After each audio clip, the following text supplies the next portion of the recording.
Good day, welcome to Scholars Universal Online classes for SS1 Science. Today we'll be doing biology, another biology, we'll be talking about microorganisms in action, the second part. So in the last class, we studied about the growth of microorganisms, where we learned that microorganisms grow under suitable conditions, and we learned how to calculate or measure the growth of microorganisms. In the first method, we learned the use of spectrophometer, which will measure the amount of light passing through a liquid. So we use that one to measure the growth of microorganisms. And we learned about the second method, which will be taking samples from the original sample and will be diluting then to calculate the amount of microorganisms present. Then we also learned about the useful effects of microorganisms in to man, which are in nature, in medicine, in industries. In nature, we use it for compost formation, silage making, decomposition of manure production, and so on. And in medicine, we learn that we can use microorganisms to produce vitamin B and source of enzymes. In industries, we use it for baking and for other processes. While we learned terms associated with microorganisms, where we have disease, health, symptoms, vaccination, immunization, and so on. And we also learned how vaccination helps to protect the body. And we learned the physical and chemical barriers which prevent microorganisms from entering the body. So now let's learn the harmful effects, part of the harmful effects of microorganisms, which are diseases caused by microorganisms. So we start with viruses. Viruses causes diseases, so and animal diseases, so they cause both animal and plant. So let's look at the animal diseases caused by viruses. We have poliomyelitis, infective hepatitis, measles, common cold, German measles, influenza, smallpox, yellow fever, rabies, AIDS, Newcastle diseases. We all know poliomyelitis because during the age of 0 to 5, they bring vaccination to a community or to a school to vaccinate young children against polio. So this poliomyelitis is caused by virus. Common cold, that's our cough and catarrh, is also caused by virus. Smallpox caused by virus. Measles, we all know measles is also caused by virus. AIDS, this is a sexually transmitted disease and is also caused by virus. Rabies is caused by virus. Newcastle disease, this is present in birds, is common in birds. So now let's look at plant diseases caused by viruses. You have the rosette, the cassava mosaic, the maize streak, yam mosaic, cowpea mosaic, leaf curl, tristeza, bunchy top diseases, and swollen shoot diseases. So these are diseases caused in plants by viruses. So let's look at bacteria now. Animal diseases caused by bacteria include tuberculosis, leprosy, tetanus, typhoid, dysentery, gonorrhea, syphilis, meningitis, yaws, contagious abortion, and whooping cough. Meningitis, this deals with the disease of the layers of the brain. Gonorrhea and syphilis are sexually transmitted diseases. Typhoid, typhoid fever, which is commonly in man. Tetanus, this is the passage of microorganisms through wounds and causing harm to the body. Leprosy, tuberculosis, frequent coughing, which will lead to bleeding, coughing out of blood. And now let's go to the plant diseases caused by bacteria. We have the leaf blight of cassava, black arm, cassava wilt, banana wilt, tomato rot, onion rot, gallerdema, bacterial wilt, bacterial fire blight, and yam rot. So these are diseases caused by bacteria. We have the fungi also. Animal disease caused by fungi includes ringworm, is present which occurs mostly in the air, aspergillosis, athlete's foot, which occurs in the leg, and thrush. So plant diseases caused by fungi include maize smut, rice blight, leaf spot, cocoa black pod, coffee leaf rust, okra damping off, onion twister disease, rice moth, gummosis, citrus cap, Panama disease, Sigatoka disease, black spot disease, blast disease, anthracnose and freckle disease. So these are diseases caused in plants by fungi. And now let's go to the spread of these diseases causing microorganisms. Microorganisms can be are spread or transmitted through the following: air, which are airborne pathogens; waterborne pathogens; foodborne pathogens; animal vectors or carriers; personal or direct skin contact. So pathogens, as we've said in the last class, are disease causing microorganisms. So the one that are passed in the air are known as airborne, the one that are passed in the water are known as waterborne, the one in foodborne, in vectors, while the vectors are carriers, as we said in the first class, that vectors are animal carriers that transfer disease from the affected to the next person. Personal or direct skin contact, when your skin comes in contact with the person having the disease, you might contract it. Certain diseases known as contagious diseases can be contracted by direct contact with an infected person, including leprosy, measles, tuberculosis, coronavirus, and sexually transmitted diseases such as AIDS, gonorrhea, and syphilis. So these contagious diseases are diseases when you come in direct contact with the person, so which include the leprosy, measles, tuberculosis, coronavirus, which is in vogue now, AIDS, gonorrhea, and syphilis. This one are transmitted sexually. So let's look at food and waterborne diseases. Which diseases are carried through food and water? So we have the infective disease, which is caused by virus, hepatitis, and the mode of transmission is water, and the host are man, female and male of all ages. That means it can affect female and male of all ages. Major symptoms include swollen liver, fever, headache, and jaundice. So this virus is transmitted by water. So we have typhoid, and the causative organism is bacteria Salmonella typhi. If you should remember, in our last class, the class before microorganisms, when we talked about microorganisms around us, we said that the typhoid is a type of bacteria and Salmonella typhi is a bacilli bacteria. So we have the mode of transmission should be food and water, human being all ages. We have high temperature with diarrhea or constipation. This is the major symptoms. So we know what symptoms are, and what person shows when a person has typhoid is high temperature with diarrhea or constipation. And we have cholera.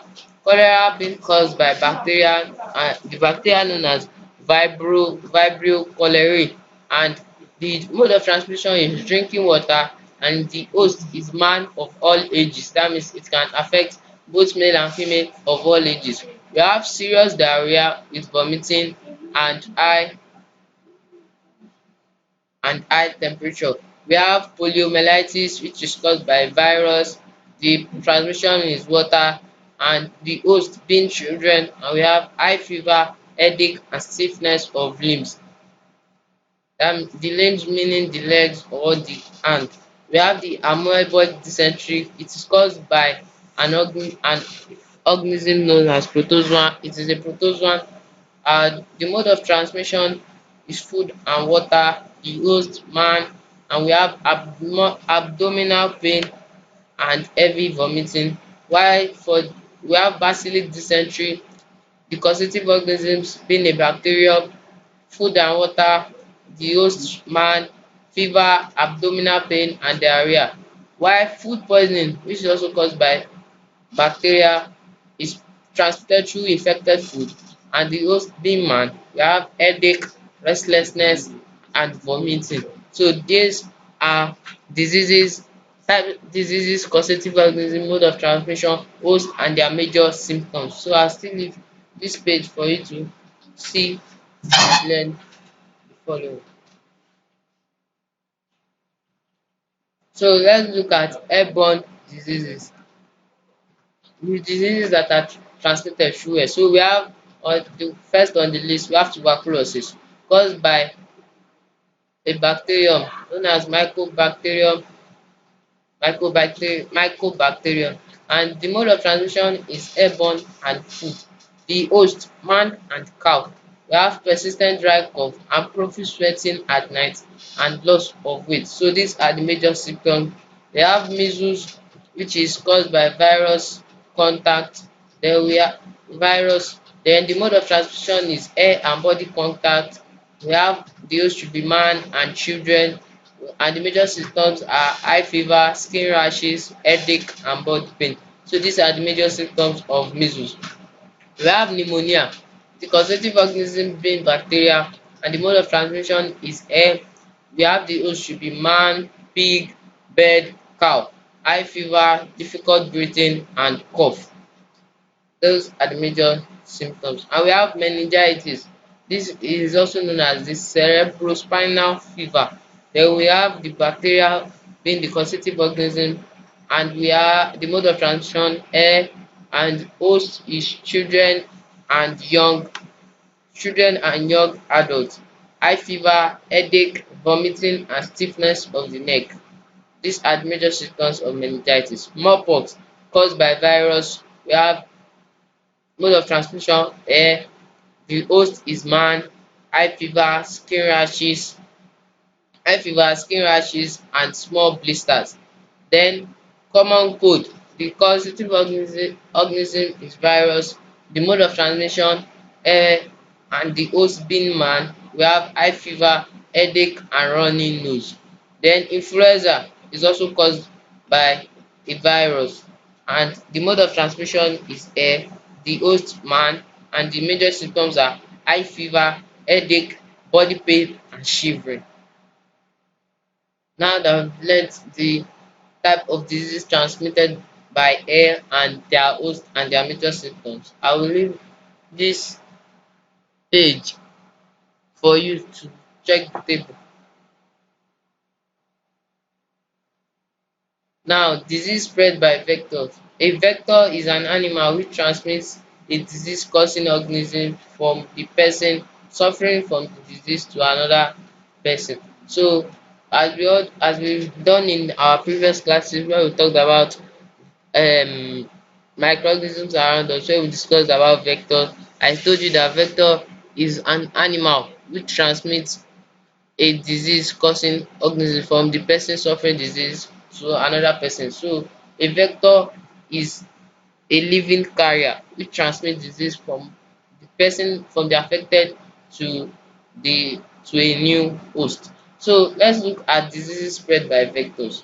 We have malaria fever, and the causative organism is Plasmodium, which is a protozoan, and the vector or mode of transmission is female Anopheles mosquito bite. So the female Anopheles mosquito is the one who transmits malaria Plasmodium, which causes malaria fever from the affected to a new host. So the host is man. Main symptoms: high fever, loss of appetite, pains in joints, headache, vomiting, weakness. While the second in this chart is sleeping sickness, caused by an organism trypanosome, is also a protozoan, and is transmitted by the tsetse fly, and the host is man, and main symptoms are regular and uncontrollable sleepiness, fever, headache, sluggishness. So due to his regular and uncontrollable sleepiness, you'll be feeling sleepy regularly and it will be uncontrollable. That's why it is called sleeping sickness. We have the plague, and the causative organism is rat flea, and the mode of transmission is through a bacteria, and the host is man, and the main symptoms are shivering, fever, cough and difficult breathing. Then the fourth here is typhus fever, caused by the organism Rickettsia, and the vector or mode of transmission is bacterium, the host man, and The symptoms are high fever, severe pain in the muscles. We have dengue fever here, which the causative organism is virus. We have the female Aedes mosquito, and the host is man and monkey. And we have high fever, severe pains in the joints, back and head, nausea and vomiting. While the sixth disease here, we have yellow fever. We have it's caused by virus, and the mode of transmission is through Aedes mosquito, and the host is man. And we have high fever, headache, backache, temperature falls, and jaundice develops. And the last disease on this chart is river blindness. The causative organism protozoan, and we have our mode of transmission to be, or vector to be, black fly, and is transmitted to the host, which is man. And the major symptoms are severe headache, high fever, and gradual blindness. So you become, the person with fever blindness become blind gradually. So we have diseases spread through sexual contact. Diseases which are spread through sexual contact are known as venereal diseases or sexually transmitted diseases. So example of venereal disease are gonorrhea, syphilis, acquired immune deficiency syndrome, and other are urethritis, hepatitis which are caused by viruses, trichomoniasis which caused by protozoan, thrush caused by a fungus, staphylococcus caused by a bacterium. Now let's look at the disease spread through sexual contact. So we have our table here. We have gonorrhea. Gonorrhea is caused by bacterium, and the bacterium is known as Neisseria gonorrhea. We have the mode of transmission should be sexual intercourse, then the host man, then the major symptoms inflamed urethra, burning sensation during urination, and a thick yellow discharge in males. So we have the syphilis. Causative organism is a bacterium known as Treponema pallidum. We have the mode of transmission should be sexual intercourse.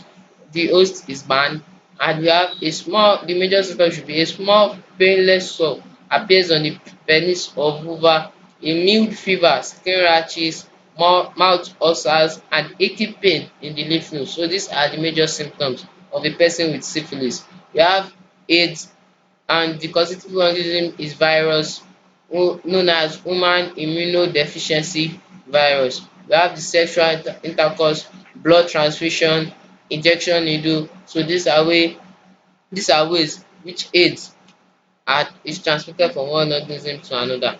We have the host, the infected person. It's only the infected person that has the disease. Then we have high fever, loss of weight, chronic diarrhea, skin rashes, wasting away of muscles, and final death. So the major death, if not taken care of, the person might die. And we have staphylococcus, which is caused by a bacterium, and the mode of transmission is sexual intercourse, the host being man. And we have the major symptoms should be itching around private parts, burning sensation around the waist in males, and in females they are itching around private parts. So these are the major symptoms of staphylococcus. So thanks for listening in this class. Till we meet in the next class, please like and subscribe this channel, and contact us on WhatsApp given the number, and visit us on our website www.scholarsuniversalschool.com. Thank you for